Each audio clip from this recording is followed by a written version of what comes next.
Welcome to Kenton Teaches. Enjoy the video. In this video, I will show how to change the oil in a Toyota Camry, easy method. Park on level ground, engage the parking brake, and let the engine cool for 10 minutes. Gather a drain pan, new oil, a new oil filter, a wrench, and gloves. Loosen the drain plug, drain oil fully, replace the filter, reinstall the plug, and refill to the correct level.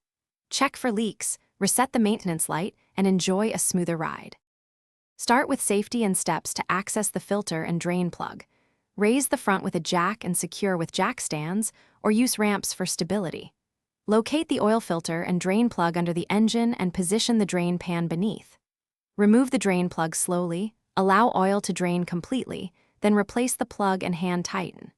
Swap the oil filter, coat the gasket with fresh oil, and tighten according to specifications. After reinstalling the drain plug and filter, add the correct type and amount of oil. Refer to your Camry's manual for oil capacity, then pour slowly and check the dipstick frequently to avoid overfilling. Run the engine for a minute, let it settle, then recheck the level and inspect for leaks around the filter and plug. Dispose of used oil responsibly at a recycling center or auto shop that accepts oil. Thanks for watching. Please subscribe if this video was helpful.